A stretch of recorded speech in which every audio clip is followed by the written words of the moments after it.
Good to go. Hmm? Okay.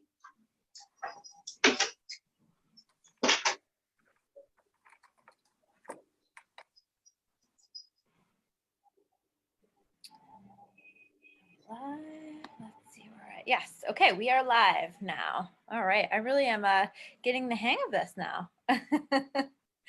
You're a So, technological genius. Let me just say that. well, I wouldn't say that, but I've definitely grown, and I feel like I've learned a lot even through just this class and getting everything up. So, yeah, so we're live in the group. We're live here on the Zoom. So if anybody is catching this live in the group, make sure you click through the Zoom link so that you can hop in and participate. So we are in class 8, guys, and this really. I want to cry because I missed it all. Well, like I said, you can catch up on all of them. We've got all of them. So Yeah, but you know me, I like to put my 2 cents in. yeah. Well, more like $1 worth and change. everybody, welcome Kathy. She's joining us here today. Just signed up literally right before I started class, so you had perfect timing. Good. So yeah, so we're at class 8, and this is really about taking it to the next level. And Kathy has actually taken tarot classes with me before when we did that in person, and had I remember it was fun. I've talked a little bit about your class. Like we did, like had people come in and were able to do in-person readings and practice that day. Yeah. Yep. Yeah. Really fun. That's one of the cool things about doing the in-person classes. But this has been great in terms of just people being able to catch up and do what they need to do, and you know, like just be able to like do it at whatever pace they're at. And obviously, because we couldn't people with each other when we started this class too. So Yeah. Well, it all happens for a reason. That's what I say. absolutely. So today I want to kind of talk about everything that we've learned. Kind of we're bringing it together, and so I kind of felt like what we need to talk about is how do we take it to the next level, right? Like how do we bring together everything that we've learned and continue to work on this, because tarot really is a practice, right? And this is something that like Kathy, you've been doing this for quite some time. It's still something that you're learning, right? And that's why I was able to set this class up in the way that I was, because everybody had different levels of their you know, where they're at in their learning. And that's the thing, is like you can always be deepening your learning, whether that's through practice or whether that's through more knowledge and things like that. So we're always working on that. And so that's really something that I want to encourage you guys. Like if you really feel connected to this is something that you want to keep going with. You want to keep this momentum that you have created going, keep building, keep growing in whatever way you intuitively feel called to do, because it's going to be a little bit different for everyone. So one of these considerations is, do you want to, you know, start some kind of a practice or a business with that? So I'm going to talk about that a little bit today. Well, let me admit Joy, she's here. I have to go grab my notebook. Here she is. Okay. Hi, Joy.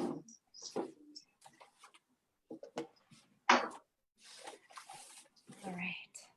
So you have perfect timing. We're just going to be talking about, we're starting like to talk about readings as a business. Like how do you, if you wanted to explore that, and you could be exploring that simply as like practicing on friends, family, and things like that. But some people want to take it to that next level.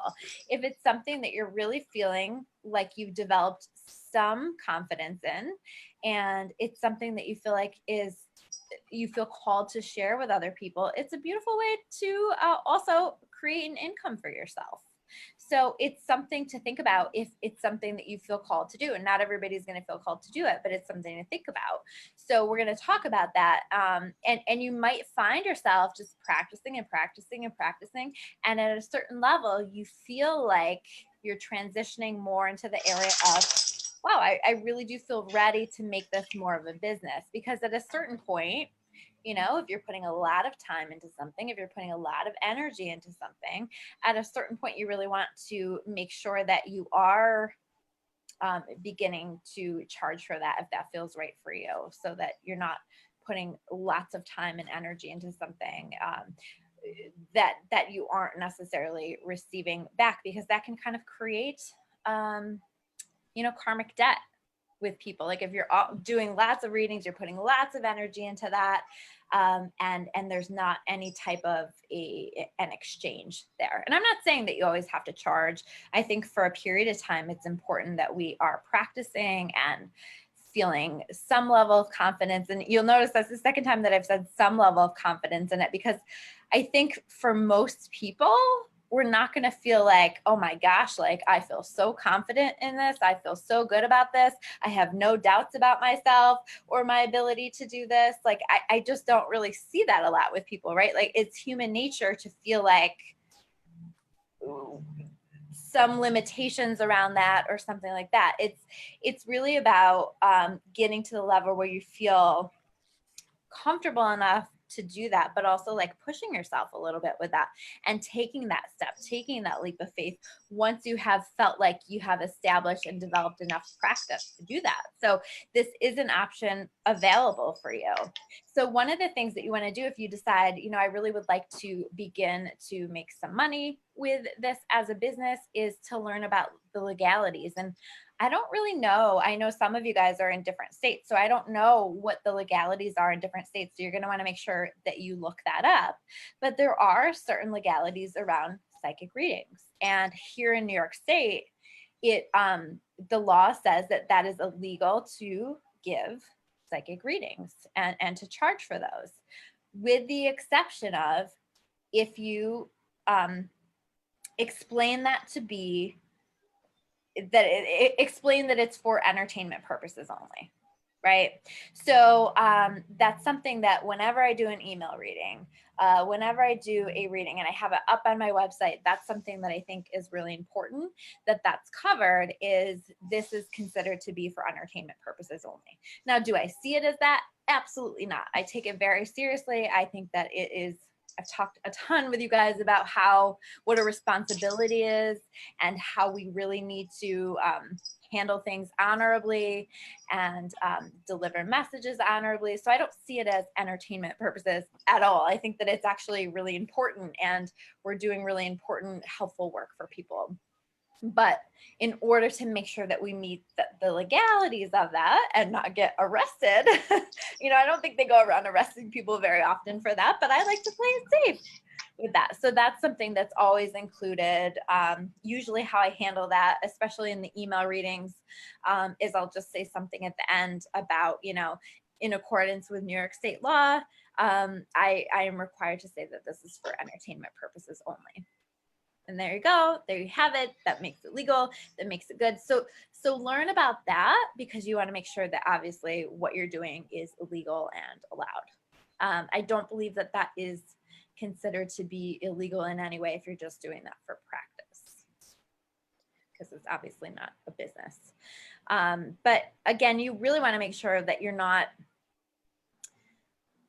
treating it as though you are treating it as though you're the authority on somebody else's life, right? I think that can be very, very problematic among psychic readers, is this energy. And I talked about this before, but it's worth repeating, is this energy of you're down here and I'm up here and I know so much and I am so woke, that I have all of the answers and you need to listen to what I'm saying, because that, quite frankly, is bullshit.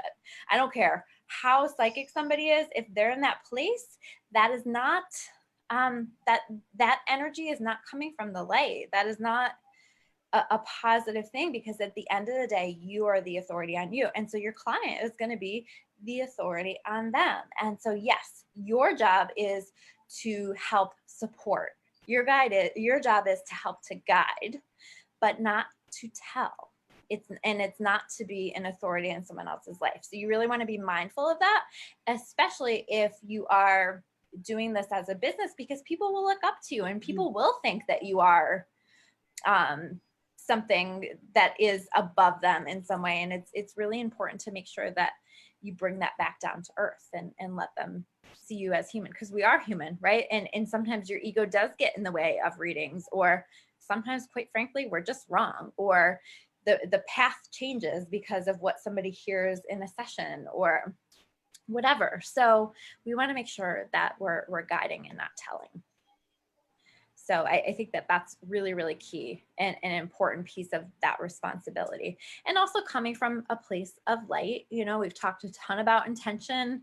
We've talked a ton about what you're connecting with. So making sure that you're coming from a place of light, because another thing that I see as problematic sometimes for people who are working in the field and have done this for quite some time is that they start to let that ego get involved, right? When your ego gets involved in this, it's a problem.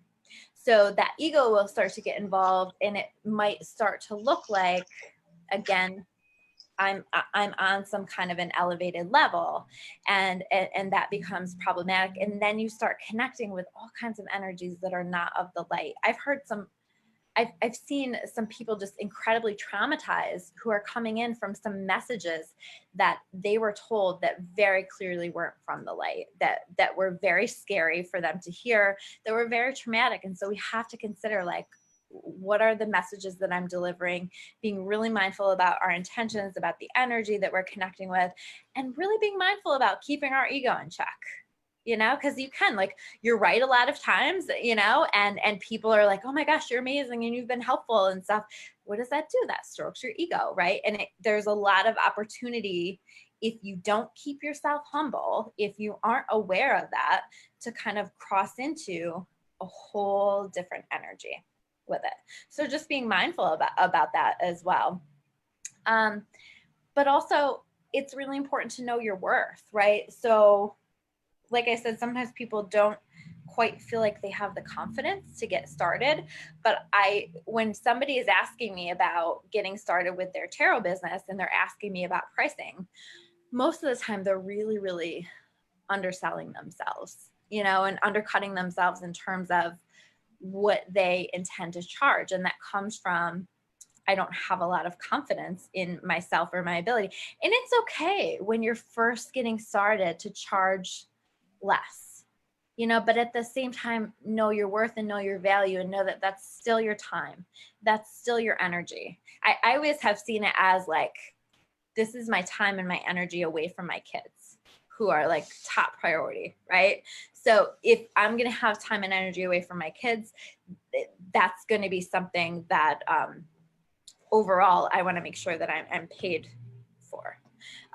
So like just kind of seeing it in that way, or looking at it from a perspective of, how do I make sure that I'm valuing myself here and not undercutting myself just because I don't feel that level of confidence. Because I've seen so many people who are so good, and they just, but their confidence is telling them, no, you know, you can't do this or whatever. But they're like, truly, like, through their practice and their natural intuitive abilities, they are as good, if not better, than some of the professional psychics that I've seen, you know? So like, we just tend to not see ourselves with that same confidence that we, in connection with like the actual level of ability that we actually have. So you want to make sure that you are valuing yourself. And so if you're starting out and you're going to do a really discounted rate, you might consider raising that a little bit, maybe here and there at your comfort level, so that you're not, like, if you start out and you're charging way too much than you think that you're worth, then what's going to happen is you're going to actually energetically block yourself, and no one will come. And the problem isn't the price. The problem is your belief about the price, right? But you're going to block that. So you want to do something that's a little bit out of your comfort zone, but at the same time, not too far out of your comfort zone, and you work toward that. And you just find what works best and right for you. And evaluate that, you know. I had a coach that I was working with that was very, very interested in in helping me to raise my prices, because like my prices aren't in alignment online with what other coaches are and things like that. But I really, at the end of the day, had to look at that and had to explore that, because right now I have so many people that I work with also locally that I didn't want to make a huge jump in that. So that'll be something that I'll revisit at some point, right? But I feel like right now I'm at a level where that feels okay for me. So you just want to look at that and where does that feel okay for you? And how does that fit in for you? You also, and this is so important, have a non-competitive approach, right? Joy, who's here today, Joy and I talk about this all the time. Joy is an amazing massage therapist. She's right here in our office and opening on Monday, right? Yes. Yeah. So Okay. Glad you can join. Glad you can start again, Joy. It's so nice to see your face, by the way. likewise. So highly recommended. But Joy and I talk about this a lot. So like, for example, she's a massage therapist, right? There are a lot of massage therapists out there, but I've never once seen Joy go, what's this person doing over here? I'm worried about that. And I'm worried how that's going to affect my business, because Joy understands the concept of, if you get caught up in competition and worrying about the competition, you've already kind of mixed up the energy. You've already shut down the energy, and you've created a situation where you're going to be in competition and you are going to struggle. It creates a struggle. Whereas if you have an attitude in your business, and this goes for anything in life, but if you have an attitude in your business that is, there's more than enough to go around for everyone, which is true, right? Like I can't read for everyone. I can't see everyone. I'm at a point where my schedule gets really booked every single week at this point. And you just can't do it all, you know? And there is more need for people in this field. And so as that's expanding, that's becoming even more true, that there's more of a need for that. But the thing is, like, the people that are meant to come to me are going to come to me. The people that are meant to come to you are going to come to you, because they're going to receive the messages through your unique perspective and your unique voices. And this is all being synchronized and taken care of. So if we can just trust that, it's amazing. You know, I had one person say to me once, like, I don't know why you don't, with your students, like do a some kind of a contract or a clause that they can't open a business within a certain number of miles from you. And I just had to like correct that and say, like, listen, to me, like, that's, I really come at this from a place of, there's more than enough to go around. And I just trust that what is meant for me is going to be guided to me. And I know deep in my soul, like, this is the work that I'm meant to be doing right now. And so I know that I'm going to be taken care of. And the more that we can be in that, the better.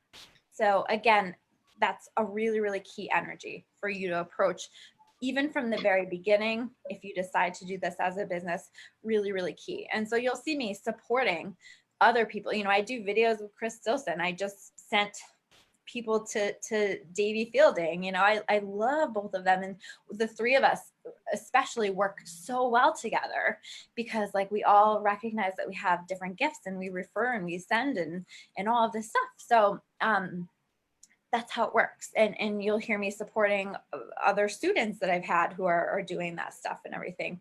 So if I see people doing amazing things that I feel like are coming from the light, I'm going to support you.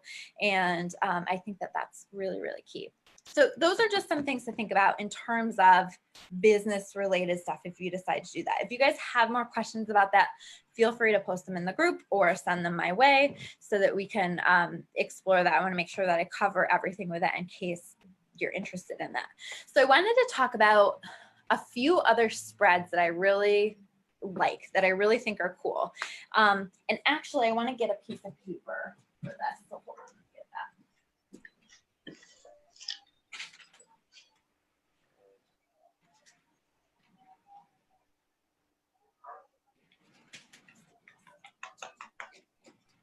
All right. So the first one is like an annual reading. And I think that this one is really, really fun. So typically you might offer this in the new year, but this isn't something that you just offer in the new year. This is something you can offer at any time because you're going to do a full year spread, right? This might be a great gift for somebody for like their birthday, right? To do like their solar year. That would be an example of that. But basically it's pulling a card or more than one card if you want for every month of the year. Now I've seen that done some different ways. Like I've seen it done where the cards, I think it looks more powerful that way, where the cards are really all in a wheel, right?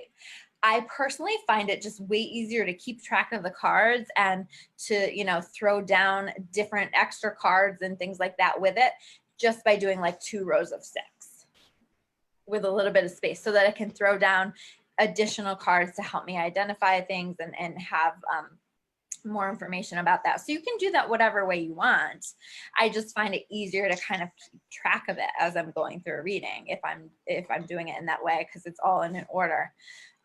So you can do that way. That's a really great spread. It can give a lot of messages, and that one I really prefer to do via email. And here's why, is because I like to have the card and the month and have that description with it so that it's something that people can come back to each month and receive their message and revisit it, because who remembers, you know? So it's helpful. So I either will do that in the typed form or we'll do that as like an audio recording. So that's a nice one. And you could even, like, we're about to, I was thinking about doing this, but we're about to approach July. You could do like a 6-month spread, you know, like we're halfway through the year and let's take a look at the second half of your year. Boy, if I had done them this year in January or before January, I'm curious what people's spreads would have looked like. I think there would have been a lot of tower cards. The devil. All kinds of stuff. I would have been like, what the heck is going on? I would have started to see a theme. That's what happens, is I'll start to see a theme in the readings. And then I'm like, oh, and it's so funny because in a lot of the readings and things that I did with people, I did keep noticing that I was saying like, oh, there's going to be kind of a pause with that, you know, or, you know, people asked about vacation, I remember. And I was like, well, I think that you're going to end up doing that in a different timing. And I never understood why. I had no clue what was coming with this shutdown and all of that stuff. In fact, I felt all of the stuff that we have happening now 4 years ago, not now. But it was really interesting. So you see those themes sometimes with those, but anyway, I'm kind of off on a tangent.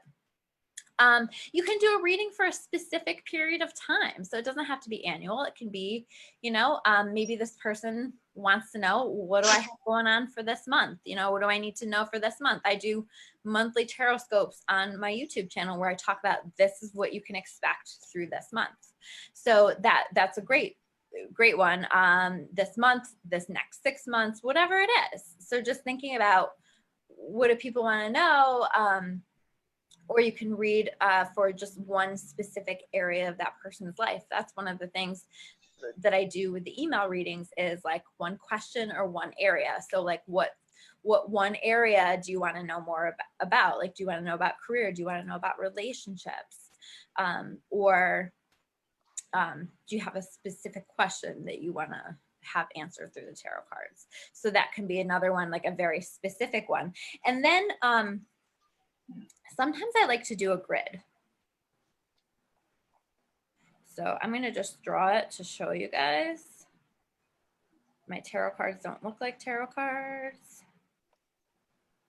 You know, I was an art teacher. I'm going to be critical about Oh my that. God, be critical. These are not like at all. They're squares, but it's okay. Next time I'll have you do these for me, Kathy. What was that? Is the next time I'll have you do these for me. Oh, I was saying it's just self-expression, right? Right, Representation. exactly. self-expression. I have to show you this So- book, by the way. Oh, I'm doing it. I found this book to be incredibly helpful. okay. Like, if anyone else wants to buy it, it's called, of course, she's looking at it backwards, Kitchen Table Tarot by Melissa Cynova, Cynova. I love it. Okay. I've never seen that one. We'll just check that out. I'll post a picture on the Facebook page. Yes, thank you. Great. Okay, so this is so I'll show you an example of like a grid, okay? And sometimes like I'll do this, I'll draw this out on the paper ahead of time. Or I'll just kind of envision where my grid is, or I have like this one crystal that actually like kind of makes a grid. So I sometimes will use that. But this has been a way that I like to explore major areas of that person's life where they're wanting to go a little bit more in depth, but maybe they're not wanting to do a full spread just designated to one area. So you might explore different areas, like one quadrant, I guess, of this grid might be self. One quadrant of this grid might be health. One might be finances. One might be relationships, work, family, spiritual path, emotional path, or emotional issues, mental, purpose, anything, whatever it is. So they might have 4 different questions or 4 different areas. And typically what I do is these cards are, the first one is the present moment. The second one is the usually advice for that person. The third one is barriers that they might be experiencing or might expect. And then the fourth one is future. So it's really similar to one of the other spreads that we talked about. It's like a smaller spread within a bigger spread, basically. And then you might pull theme cards for each one of those in the quadrant. So I really like that. It's a great way to dig into some different things and to get kind of a bigger picture of what's going on for this person and in their life. So typically what I will do with that is choose with that person 4 areas that they're wanting to cover. Or I might feel really I might recommend something if I'm like, I really feel like we need to talk about health stuff today. So I might recommend that, but I'm going to base it off of what they're wanting to explore. But so if I get a sense of that, I might make recommendations, but we're going to set together those 4 categories and decide what's going to go where, right? Because we've talked about letting spirit know what your spread's going to look like before you dive into that, so they know where to put the cards. So that can be a really powerful grid. It can be a fun way to explore those different areas. So those are some of the different spreads. I've also seen, we went in depth into the Celtic Cross last week, and I've seen people do the Celtic Cross with the cards, 2 layers of the cards. So they actually will put them next to each other to make it even more expansive. So to get even more information. So the row that's along the top would have the top row and then a row right below that. The row that's along the right-hand side would have 2 columns next to each other. And then you kind of stack the cards for the middle cross in the middle, or do a cross next to a cross. So it can be another way to build upon that and to get more information if you wanted. So the Celtic Cross expansion is another one. So then I wanted to talk about tarot in the real world, because part of the point of this is never for us to remain just completely reliant upon just the cards, right? This is really about connecting us to our intuition, deepening our intuition. And I noticed for me that was something that started relatively early on. And I'm curious if that's something that started for you guys in class, is you just started to notice signs and synchronicities out in the world. And I almost saw them as tarot cards in the real world. So just things that felt very symbolic, like they would feel in the cards. And I would almost read it as, this is a tarot card in real life, sort of. So I can remember, for example, when I was first starting to learn tarot, I went out and was hiking, and there was this tree that had fallen, and it had a red trail marker on it, but it had fallen and it had completely blocked the path. And to me, it was like a stop sign and the path was blocked. And I don't even remember exactly what I had going on at the time, but it was a very clear message for me that just connected. And I was like, oh, this is like a message from spirit. So it's the same as like working with signs and synchronicities, but it's really this concept of, in the same way that with the cards, you're noticing where your eye is getting pulled and you're noticing what you're feeling and you're noticing themes and you're noticing what's showing up for you, taking that and really expanding that out into the real world, because this is where you deepen your intuition even more. And this is where you give spirit more flexibility. If the only way that spirit is connecting with you is through the cards, that's really limiting yourself. So it can be just in your day-to-day life messages for you, or things that are happening during the reading. And I've talked about that last week. For anybody who saw the picture, we had in the middle of us doing our practice reading, we had a man walking across the street wearing maybe ram horns. I took a picture of it and posted it in the group because it was really interesting to me, because that for me, like, they were very similar to the horns that were on my devil card. Right. And remember, with the devil card, that's very much a message of, where are you stuck in your life? Where are you keeping yourself held back, where you don't need to remain stuck anymore? So if I was doing, and I was doing a reading for myself, and we all were doing readings for ourselves, I, at that point, said, this is part of the reading, because it is. So everything that shows up during a reading is part of the reading. And things that show up in your life, if it feels like a sign, if it feels like a message, it probably is. So we learn how to use the cards, but we also learn how to use this magical world that we're surrounded with and just incorporate it all into developing this language, this conversation that you're always having with the universe. It's really powerful and it's really magical. So starting to even pay more attention to that. In fact, I would love for you guys to post your tarot card image, you know, something that stood out to you that would make a great tarot card here this week, because you're going to start to look at the world as a giant tarot deck in that way. And this is how we deepen that intuitive connection and deepen that relationship. So if there's something that just feels like a message, like I said, it probably is. Because our guides communicate with us via symbolism and signs and synchronicities. So paying attention to all of that. You also, and I don't know if any of you guys have had this experience yet, but on occasion, when they really want to get my attention, because I have this beautiful symbol base that's connected with tarot cards, I will get a tarot card that will float to my mind. I'll just get a quick flash of the image or just like the thought of the card. And I always trust that to mean that whatever message I would normally connect with that card needs to be delivered. So it's kind of clever, like spirit will use whatever. And that's one of the frame of references that you now have, is all of these meanings connected to the card. So you might find yourself having them float to the surface. You could do, especially as you know your cards better and as you know and develop a relationship and deepen your understanding of the cards, you can do an entire tarot card reading without ever needing a deck. I'm back, mother. Kind of interesting, right? Like, is it harder? Mm-hmm. But you can do it. And it's a neat way to expand upon your gifts and to keep growing.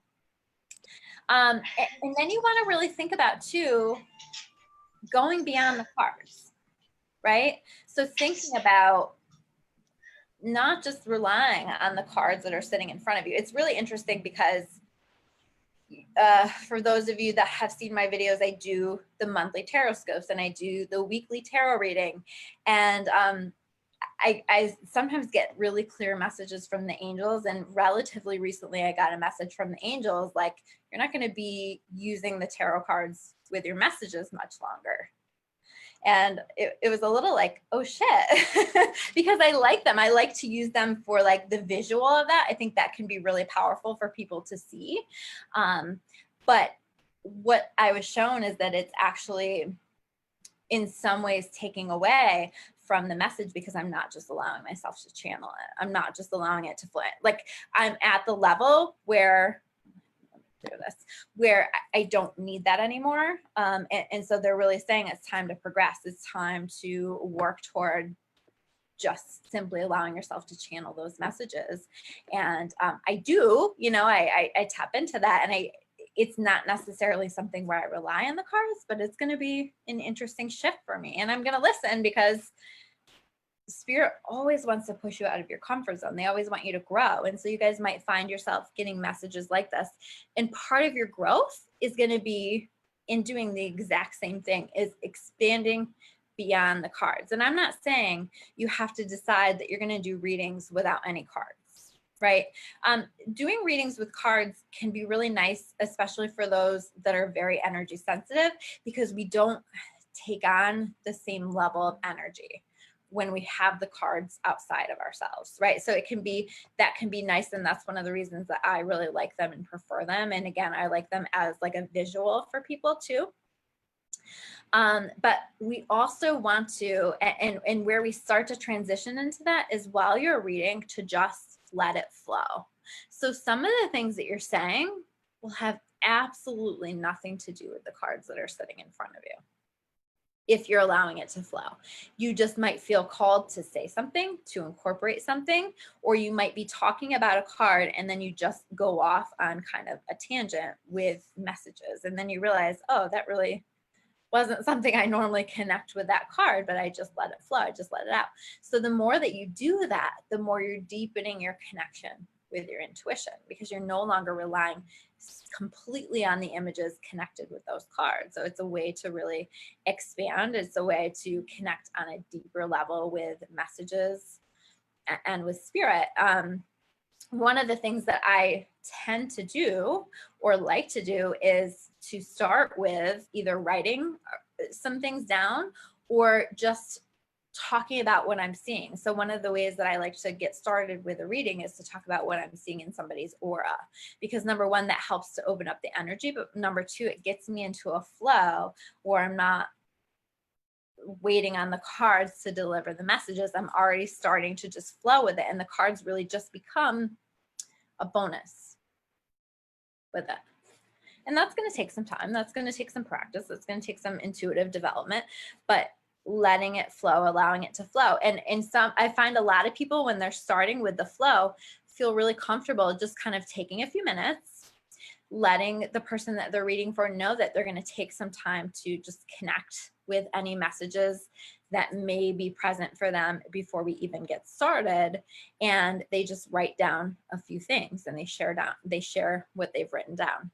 That can be a nice way to just connect with the messages in a different way, to open that up. If you can read auras, you can do that too. Whatever way you feel called, but getting that flow going before you even start can be a powerful way to deliver a reading and to have that be tapped into your intuition. I think something that's really, really key here is to not overthink it, right? As soon as you step into overthinking, doubting yourself, worrying about it, you step into your ego. As soon as you step into your ego, you step out of the part of your mind, that your super ego, that allows you to tap into your intuition. So you immediately are operating and trying to read from your ego, which is not where your intuition comes from. So this is where we make a lot of mistakes and we deliver messages that are not really that accurate, or we get nervous and totally shut down. I mean, it can be very nerve-wracking to give readings. Has anyone felt nervous when they're giving a reading before? Yeah, it's nerve. And there is a little bit of a feeling of pressure, like I have to prove myself. And that's why I said to you guys, like, there may be times when that just doesn't, you're not making that connection, or there's a little bit too much of the energy of that person needing for you to prove it. And like for me, like that's not what I'm about. So I might not necessarily do that reading if it doesn't feel right. This is one of those situations where you might say no. But trying not to overthink it too much or to get into your ego. Like if you recognize those thoughts coming through, trying to shift back out of it and just allow it to flow. Just trust yourself. Just trust that your guides and your angels are going to help you to provide this, because would not be present there with this person if there were not a purpose to it. So trust that there's a purpose and let it flow. And try not to worry too much about it. Try not to think too much about it. Whenever we're thinking, we're blocking, right? Like it's better to just say it. And that's why sometimes when you're doing a reading with somebody, you'll find that it tends to be very unfiltered, because we kind of don't want it to always go through a filter, because when we're filtering it, we're thinking, and that's not to say that we're not aware of the messages that we're delivering, because again, we don't want to be delivering messages that are really painful or harmful for people. But usually if you're connecting with the light, that's not going to be an issue anyway.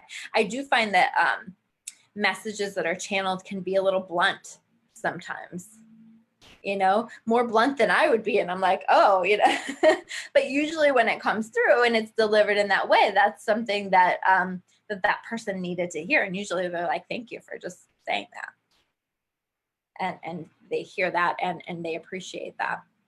So don't overthink it. Let it just come and go with your first response. How many times, and you guys have probably already had this experience, but how many times have you been interacting with somebody and you just knew it? Or have you done a practice reading and you just kind of knew, but you're like, no, I don't think that's right. Like that logical mind, what happens is we'll have an intuitive response, and within seconds, that logical mind can step in and start to argue with you and start to tell you all the reasons why that's not true.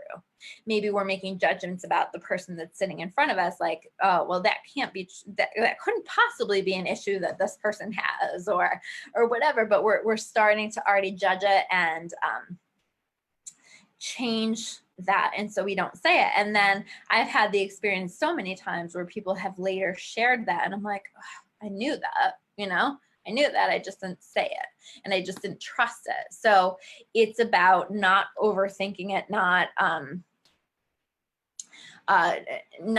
pushing away that first response, even if it's very strange.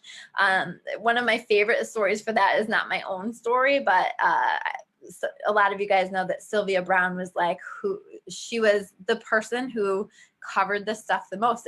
Back when I was learning about psychic development, it wasn't one of those situations where there was all these books and a ton of people talking about this back then. And she really was like the big one. And so I loved all of her books. And I remember her talking about this concept of trusting what first comes. And she was doing a reading. If you guys remember her, she was on Montel Williams a lot. And she was doing a reading on Montel, like talk about pressure, right? And saw like this vision of all these worms in dirt. And she's like, that's stupid. I'm not gonna, like, what does that even mean? And she almost didn't share it. And then she decided that she was going to share it. And the guy that she was reading for, she just shared what she saw without any judgment or trying to like attach that to anything. And he's like, oh yeah, I'm a worm farmer. Like a worm farmer, like who, like who could have predicted that? But she saw it. She knew on some level, like this was the image that was coming through. And like, these are the times where it's like, whoa, I'm really connected to something here. Right. So we can have those really powerful moments, and that's powerful for you as a reader.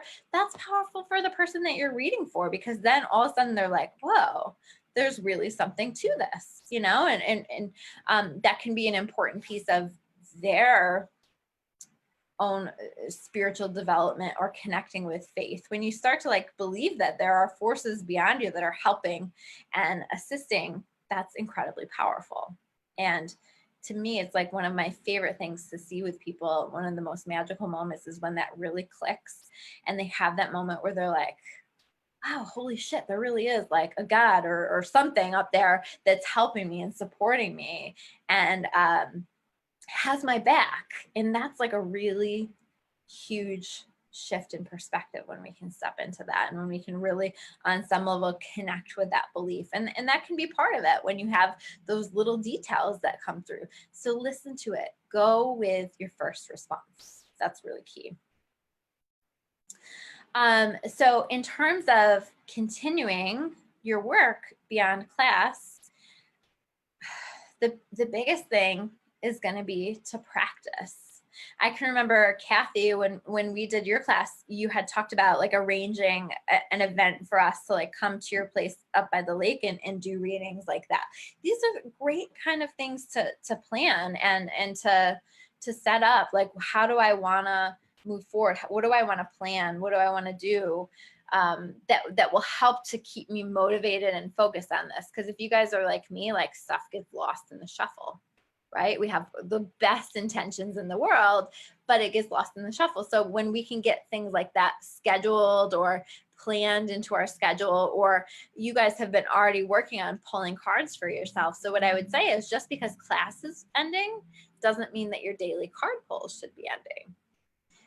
That is like the number one way to really stay connected to your cards, is to do your daily card pulls and have that be just a part of your routine, a part of your day, that every single day you're coming back to yourself and you're coming back to the messages that Spirit has for you for how you can live your best life. So that's really important, and to continue to figure out other ways to practice. So I've offered for anyone who would like me to connect them with a stranger that they can provide an email reading with. Again, I'm going to extend that offer so that you can get that practice with somebody that you've never met, that you know nothing about. It can be really freeing, I think, in a lot of ways, because you have no frame of reference, and all you can do is feel into it and interpret your intuitive interpretations of the cards. So it's a great way to practice. So I highly, highly recommend it. And I'm happy to connect you guys and to connect you with people who aren't scary to read for, overall anyway, although I can't fully guarantee it, because every once in a while I explain to everybody, like, I need you to be open, I need you to give positive feedback, all of this stuff. Every once in a while I get somebody that like doesn't do that, or makes it really, really hard for the person who's reading for them. But that's been more with the in-person readings than the email readings. So I'm very clear with the people that I reach out to. It would be helpful if you could give some feedback, if you could give a little information about why that message resonated with you, where that connected for you, maybe even where that didn't quite make sense, or how you made sense of it in a different way, so that they can help to connect with so that you guys can help to connect with how your messages are coming through, because sometimes it takes a little time to really get a sense of that. So practicing in that way, practicing on friends and family, practicing within the group. I think Jen had asked about, like, are we going to keep the group after this? Yes, absolutely, because it's a great place for you guys to continue working with each other, supporting one another, coming back to the classes if you want to watch them again, revisiting the activities, revisiting all of it, so that you can just connect with it and continue to practice and deepen that connection. So there's a lot of great things, and share your own readings in the group and let everybody practice, and so that we're all getting that chance to practice with each other's cards and readings and all of that. So whatever you feel called to share, please share. So doing all of that practice. Now here's one that I think is really fun, is to do readings for fictional characters. Because what I find is, like, this really takes the ego out of it, right? Because, like, nobody's life is at stake. Nobody is, like, you're not going to impact any major life decision for somebody. Because, by the way, that feels like huge pressure when someone's like, oh, should I quit my job and, do this? Like, even though you're not telling them what to do, that's still a little bit of pressure, right? So doing that for fictional characters can be really fun. So you can choose, like, characters that exist on television, and you're going to say, I'm going to tap into this. Now, you're not going to get the same kind of intuitive information, but Spirit will work with you because the intention is to develop your skills. So they'll work with you, and you'll be able to really get a sense of what this person's fictional energy is, and what the messages are for them. So that can be really fun. You can choose, like, a fictional character that you really like. You could choose a fictional character that you really don't like, that you think is, not somebody that you connect with very much. And maybe the cards help you to look at that from another perspective. So really fun stuff to do with the fictional characters. Does anybody have an idea of like a fictional character that they would love to like do a reading for?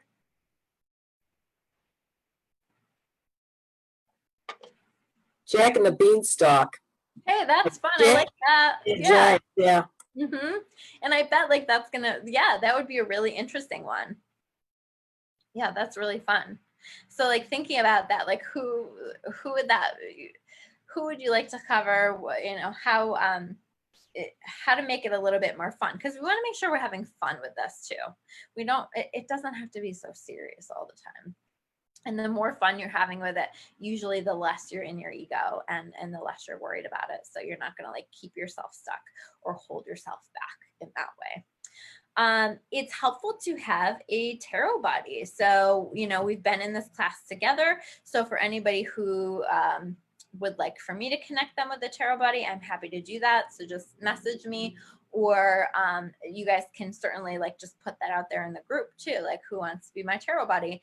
And this is where you guys can be checking in with each other. You can do readings for each other really comfortably and not feel like you're going to be judged or like you have to prove yourself. It can create a really safe practice area, just like we've been doing in the group, but it can be, you can take it a step further and do that privately and really support each other and handle all of that stuff.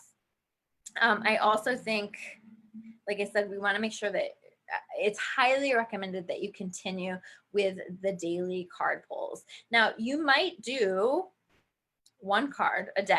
I don't know where you get, because we worked on 1, then we worked on 3, then we worked on 5.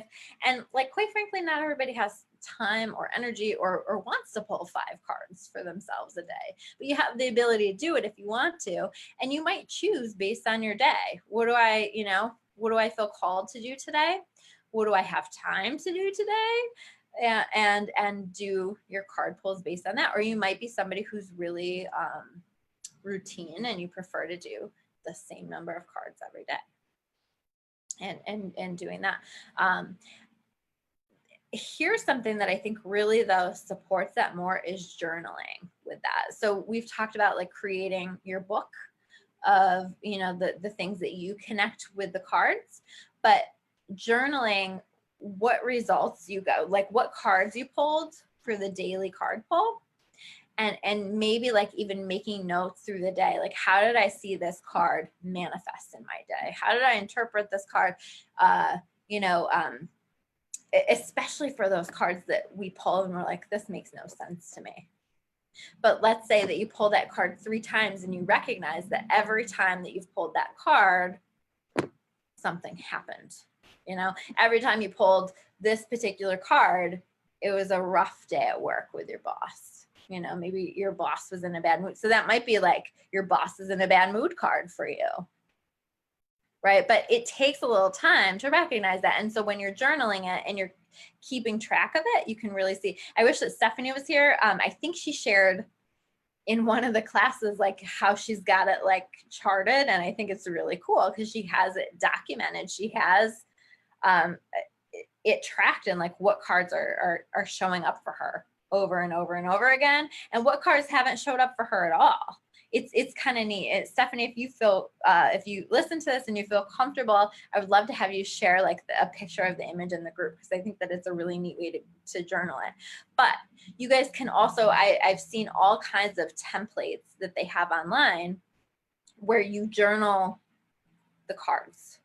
Or your daily cards. So a lot of them I've seen are like for 3 cards a day, and it'll have like space for the 3 cards that you write down what the cards were.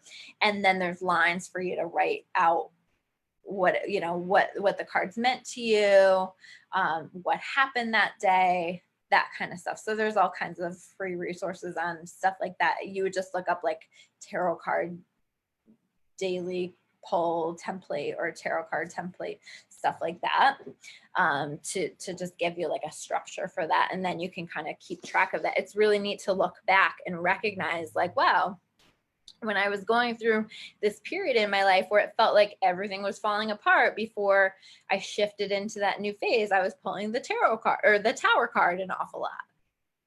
So you recognize it and you will see that you're not, it'll go in phases where you're pulling the same card really consistently, which is crazy. 78 cards, and you know, several times a week you're pulling the same card. That's telling you something.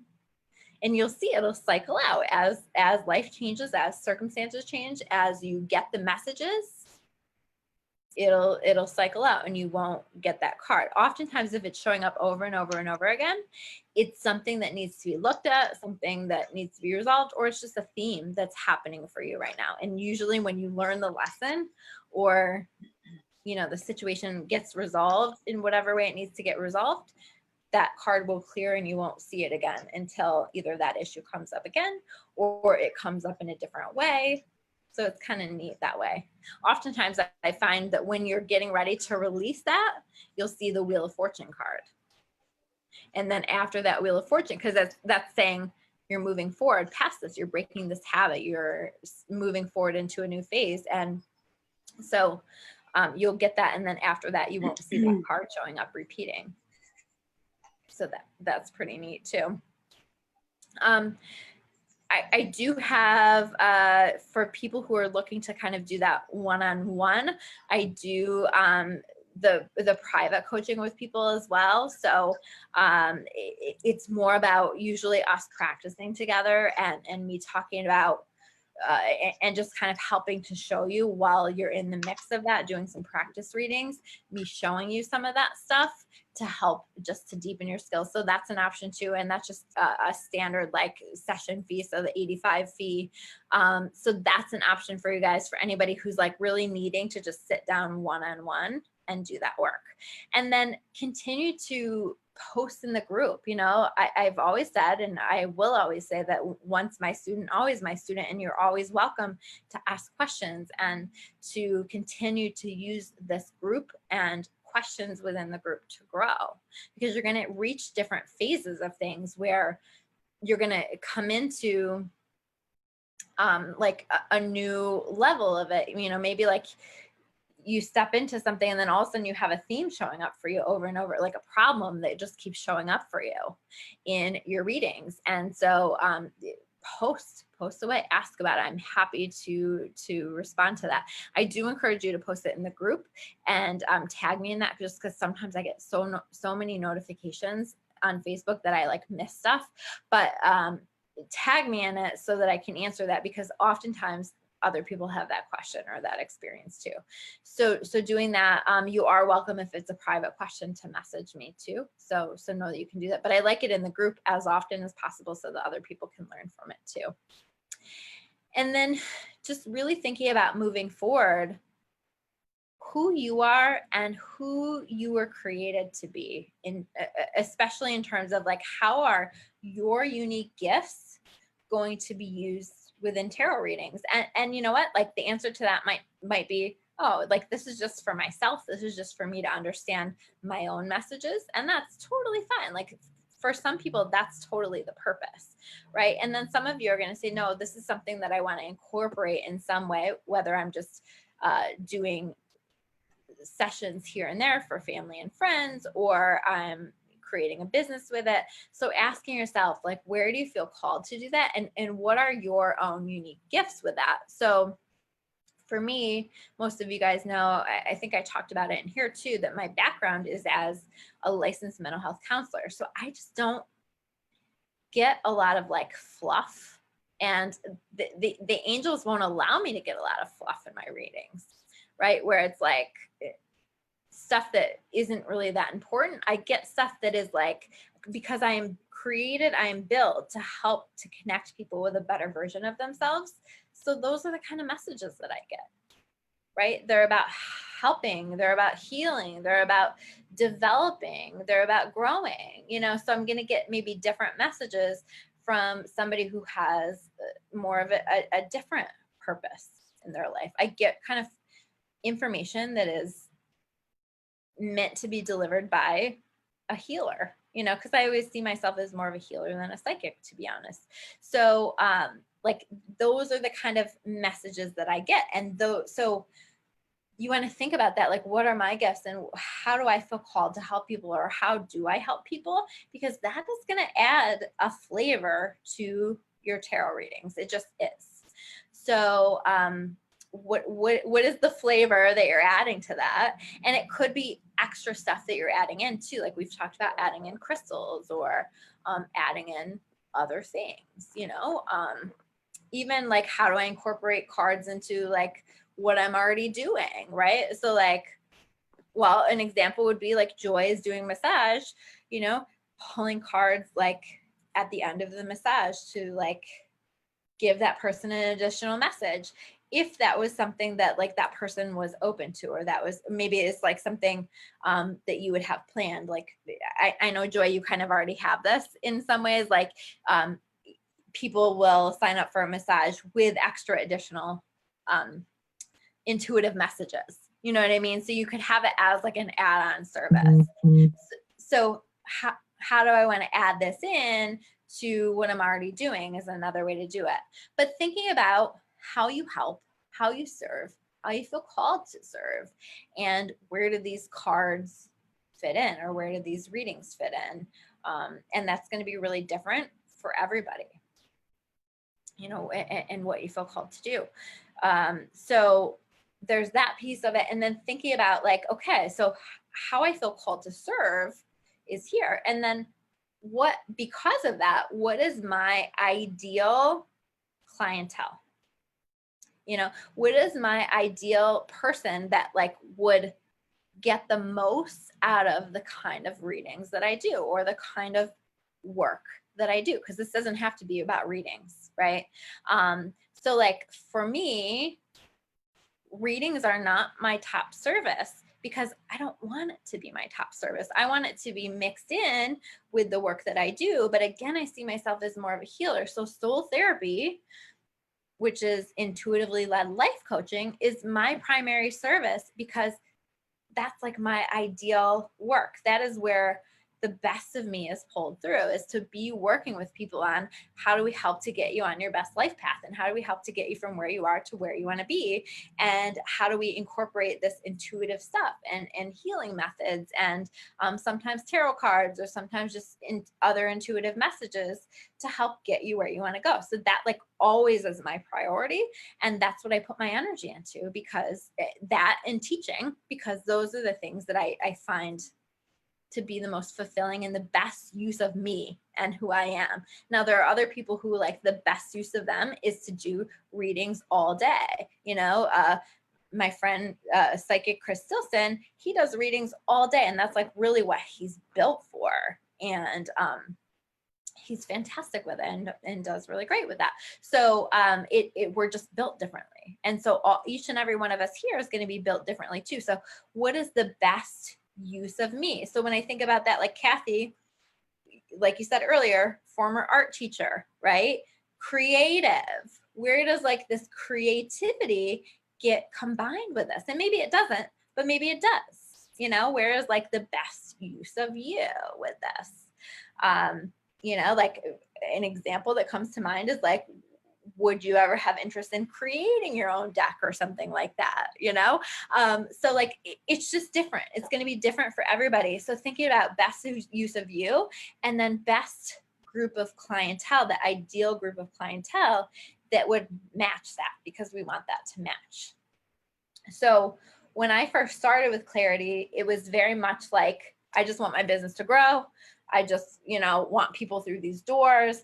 And so I really wasn't being very mindful about the intentions that I was setting about the people that were coming through my doors. Cut to me doing a session with somebody, and I had a male client who decided to lie on the shag rug and look up at me for the session and tell me how pretty I was and how he liked the way that I drank my water. Cut to me doing energy work on creepy feeling men that did not feel like they were there to receive energy. Okay. So that brought to my awareness really quickly changes that I needed to make to have this be more in alignment with my life path and with the what I wanted for my business, right? You get to create that, you get to adjust that. And when I started to set more intentions around that, you know, that really almost immediately went away. which was really cool. You know, it really very quickly shifted, and that is again the power of intention. So thinking about that, but understanding that you might always be tweaking that a little bit as you get into it. You might find, wow, I really like to do readings with this type of person. That really works. I really like to work with, you know, someone like business type of people who are using the information to like build and create their business, or, you know, like you might find a little niche within that, and that's okay for you to like slowly tweak that. And by the way, like I stopped getting those clientele, but did I see a huge cut in terms of the people that were coming through my door? No. In fact, as I got more specific and really specific about what my dream client was, that's exactly what I started to get almost immediately. And that's really when my business started to take off, because I was happier. I was way more comfortable. I wasn't feeling like wildly uncomfortable with these sessions that I was doing. I was excited to go to work. I was excited about the people that I'm working with.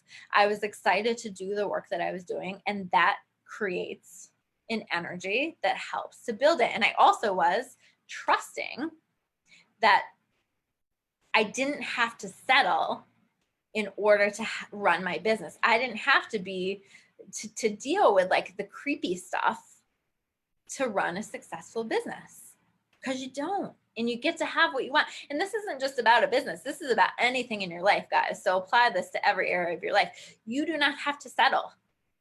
And it is okay for you to set intentions and for you to expect that. And oftentimes when you get specific and you put that out there, you get exactly that, and you get exactly that almost immediately. And those uncomfortable experiences that you're having, you can choose to like focus on them and whine about them and put a lot of negative energy into that and create more of that. Or you can recognize that it's not what you want, change your intention, and change your experience almost immediately. To me, the second one is a hell of a lot more powerful. And it really helps us to recognize how powerful we really are. So that's really, really key with whatever it is that you're going to do. I know a lot of you guys are exploring your own different businesses where tarot may or may not be incorporated. So I thought that that was important to cover. So what is your dream client? What is your dream experience with that? Put it out there and trust and understand that you don't have to settle. So that's like really the stuff that I had intended to cover with you guys today.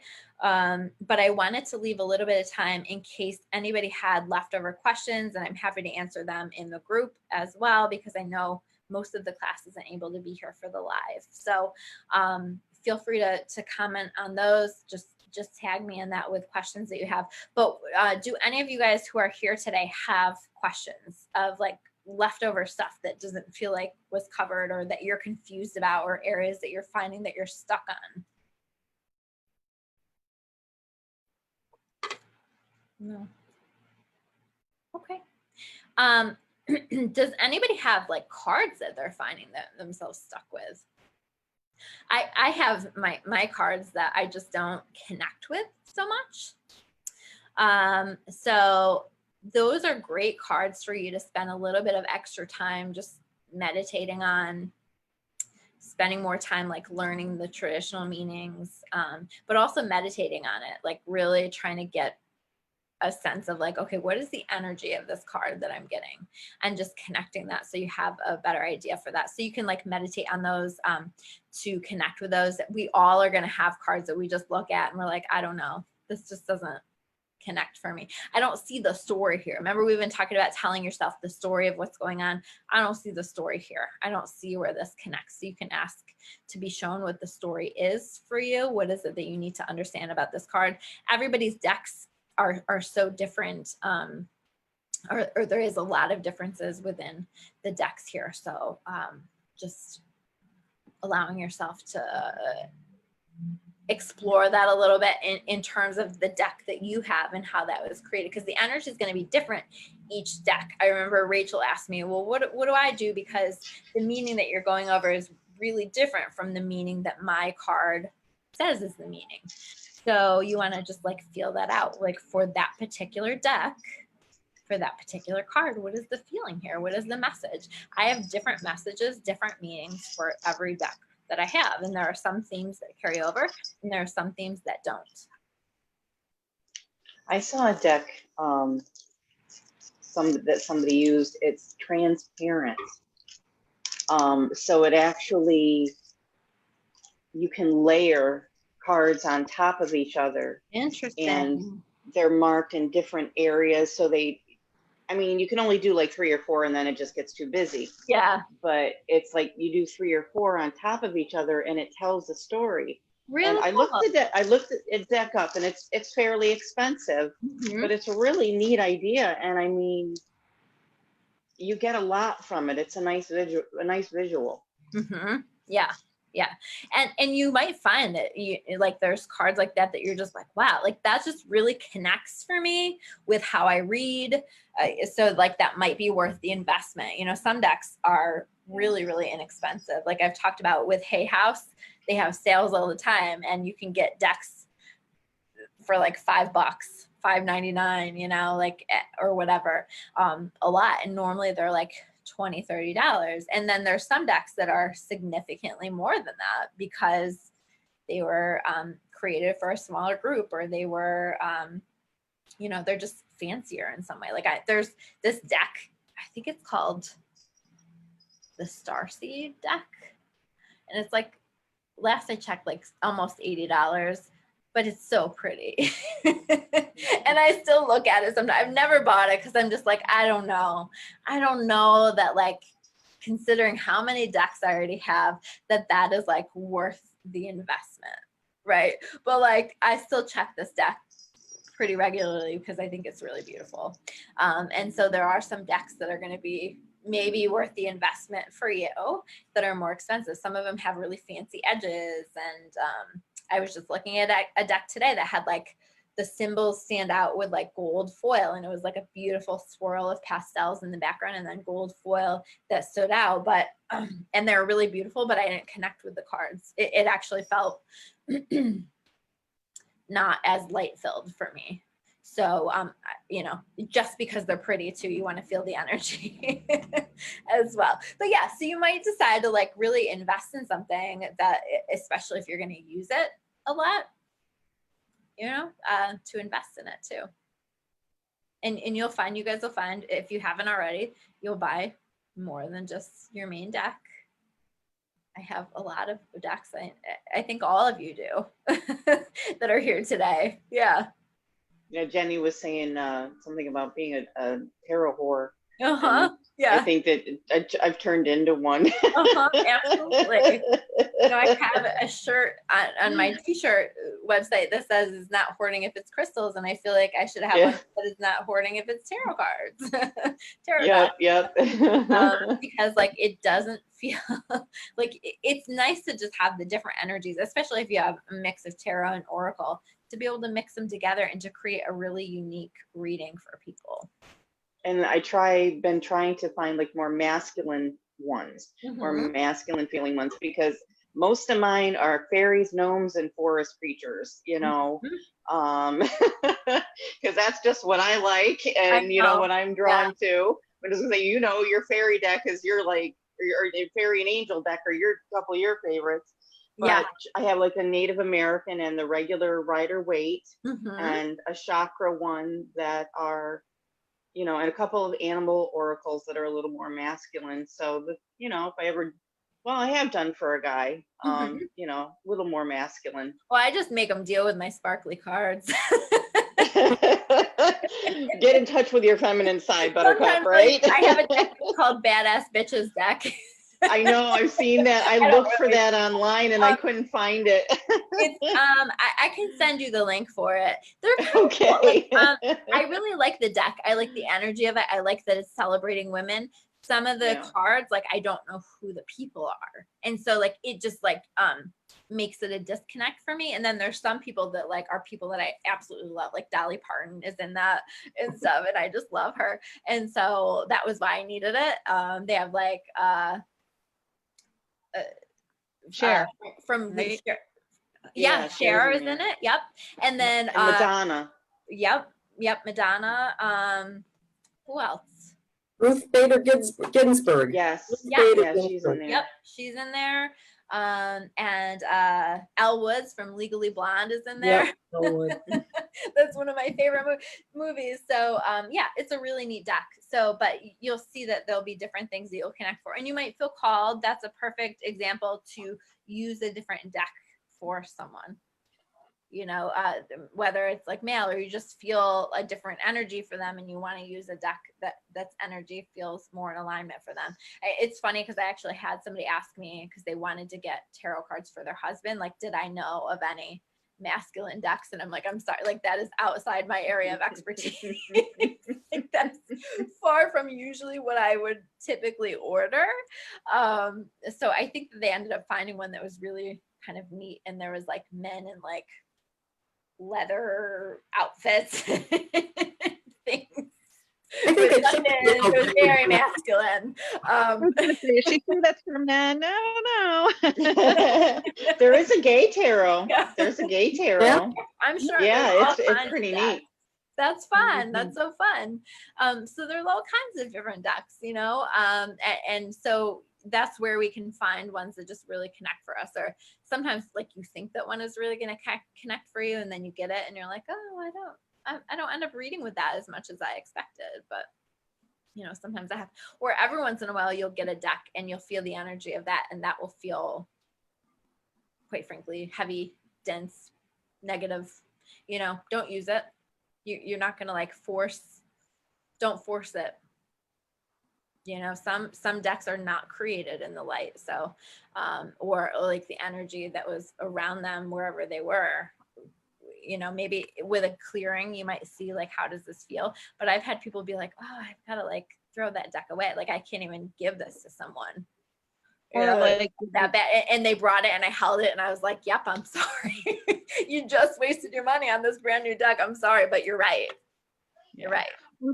like Doreen Virtue oracle cards were Mhm. amazing, and then when she stopped practicing, there was a change in the cards. And then I think after claiming them for myself and what they meant for me, I feel connected with them again, and I feel good about it. I think it was her transition away that kind of left them heavy, and Yeah. I didn't feel like I was getting the same type of connection and reading from them, and until I actually like, okay, these are mine. You know, I love these. I'm claiming them as mine, and they seem to work much better now. That's like such a perfect example, because so for those of you that aren't familiar with Doreen's story, like Doreen to me was really who I was. I'm funny about who I follow, right? Because I see through bullshit a lot, you know, like, and I could see that like there were some people who weren't like practicing what they preached, or it just didn't connect for me in some way or whatever.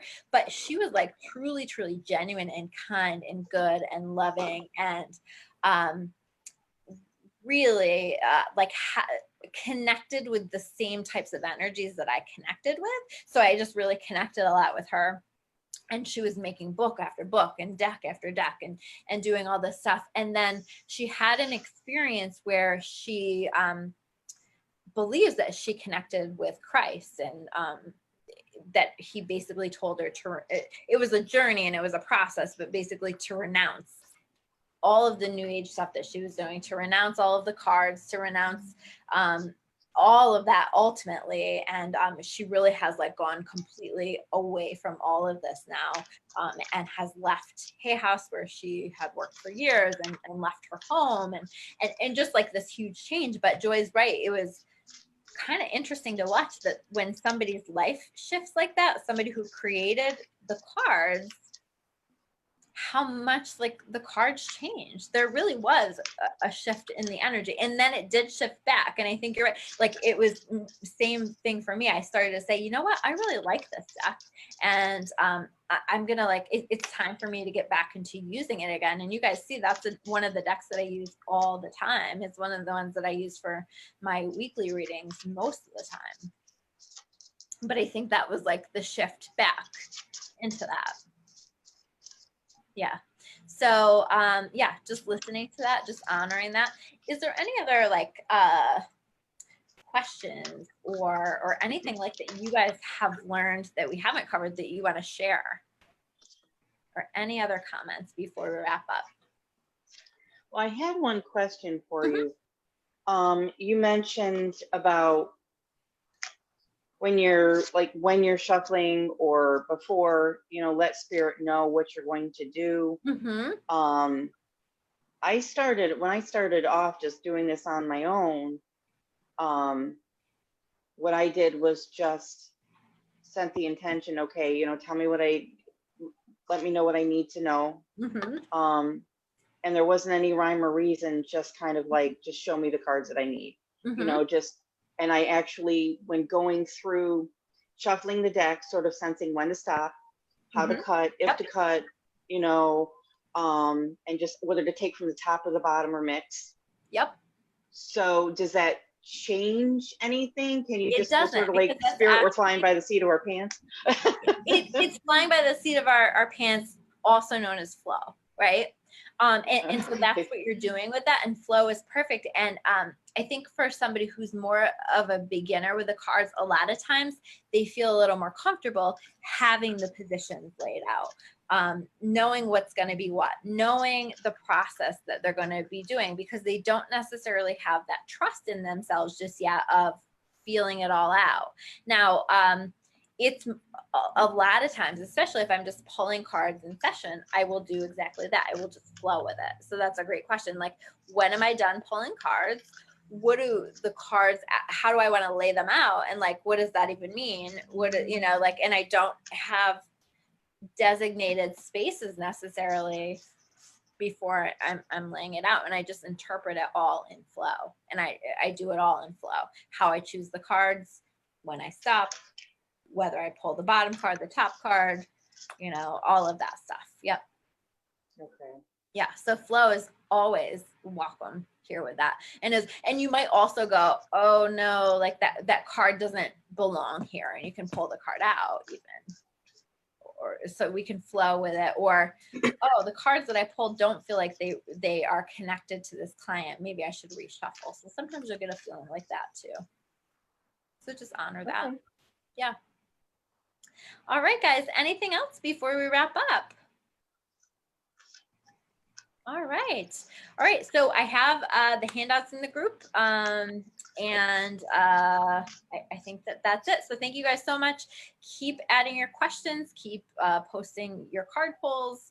Let's keep practicing, and let's keep working on developing and growing with this. All right.